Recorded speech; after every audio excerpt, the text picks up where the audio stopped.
Hi friends, welcome back to Nessa's Nook. So I have been out of a few of my mixes that I use on the frequent. And today I am going to be making some of my homemade chicken gravy. Now I know you could buy those packs from anywhere. They get kind of costly, I think. And plus you have a lot of chemicals and stuff in there that you really don't want. So to me, it's best to make it yourself if you can. So I've been making it like this. I wasn't using the chicken gravy as much as I use the brown gravy. I use the brown gravy way more. There'll be a link at the top. You can go ahead and click on that. Um, but I'm going to go ahead and make the chicken gravy because later today, my brother-in-law is going to stop at Sam's Club and pick up some rotisserie chickens. Usually what we have is a fake Thanksgiving dinner, and you have to have, of course, gravy with it. So I'm going to go ahead and bring you down here, show you what's all needed. It's super duper simple. I mean, you can't get any simpler than this. I'll be making uh, a triple batch. So I'm going to be putting it in my quart jar because, like I said, we use it a lot. And I'll be using quite a bit of it tomorrow to make the gravy. But I'll bring it down here. And I have everything laid out here. And I'll have the recipe down below for you. And so you're going to need 3 cups of flour, where this is just 1 cup normally. All right. And I'm going to have to get some more flour out of storage and get that in here. So the next thing what we need to do is, I don't use salt in this because I use this Knorr one. That you get this really big one from Sam's Club for like under $6, so that's not bad. I'm not going to add salt to this because this in itself already is salty enough. So it says 1 tablespoon of chicken bouillon, but like I said, I'm tripling this. So I'm going to be doing 3 tablespoons. All right. Then it says 1 teaspoon of poultry seasoning. Okay, so like I said, I'm doing 3, or the batch is being done by 3, so this will be done by 3. All right, and then 1 teaspoon of onion powder. Now it doesn't matter if you use the granulated or whatever. This is the powder I really don't care for, so this works out pretty good in this. But I'm going to go ahead and use 4 because I like onions in my gravy. And then it's 1 teaspoon of garlic powder, which will be the 3. But I'm going to go ahead and do 4 because I like garlic too. All right. Then it states 1 teaspoon of parsley. I'm just going to go ahead and do the 3 on there. I mean, as you can see, this pulls together. You're just going to go ahead and add water. I guess if you want to get like super fancy, you can go ahead and, use like the chicken broth instead of the water or whatever have you.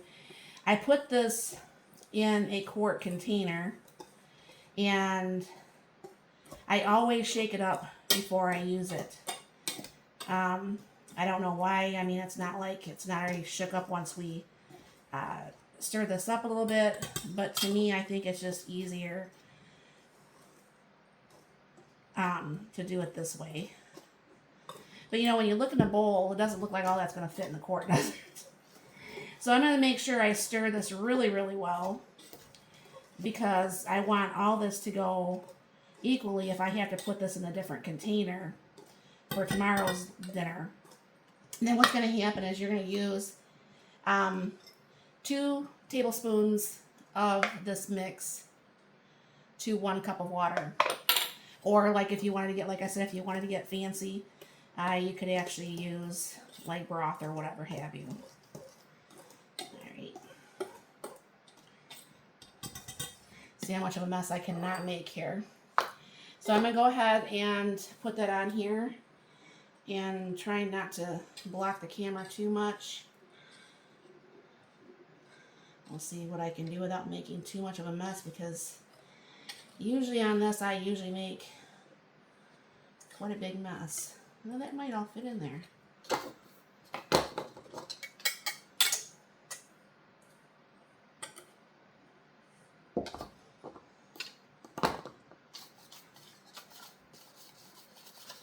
I mean, obviously I try to push that down so it will all fit in here, because like I said, tomorrow I'll be using quite a few tablespoons of this, because my brother-in-law is coming over and he likes gravy. So usually what happens is this would probably be good for at least probably a good 6 months. Excuse me, let me take this mess off here a little bit here. I don't know why that really bothers me, but it does. Anyways, so I don't know for sure how many packages this would be, but you just made, I mean, this is stuff most people, oh, I did not put the pepper in here. Yeah, I was supposed to put a half a teaspoon of pepper in here. I don't know for sure if I don't want to have too much. So I'm going to go ahead and just do like this and try to shake this up really good in the package or in the container. See if that does work. So it's not all pepper just tomorrow. But I'll be shaking this up again. But like as I said, most people have all of this stuff already in your pantry or whatever for spices. And when you use 2 tablespoons to 1 cup of water, so you figure that's probably at least, if I'm not mistaken, I think those packages are the package in 1 cup. So, I mean, this is absolutely going to save you a lot of money. This is probably a good, probably 10, if not more, probably 10 or 15 of those packages. And like I said, to stay shelf stable. If you wanted to, you could always vacuum seal this down to keep this even fresher. But like I said, this is just super easy, super quick, and you have more of a mess than that took time to actually make it. So cleaning up is going to be a little bit easier, put all the spices away. So definitely if you're looking for this, and I do have the brown gravy down below also. I also am going to be making up some of the taco seasoning and some of the onion soup mix, because I'm out of both of those. So I was out of 3 things so far, and then I found a recipe for not Logan's, but Texas Roadhouse steak seasoning. So you want to come back and look for that too. Come back and look for all those if that's something that you're interested in. And hopefully if you have made this before, let me know if you do like it. And if you have, what did you think of it? Was it easy enough for you? And if you have any questions, put them down below. And thank you very much for stopping by. You have a very blessed and wonderful day.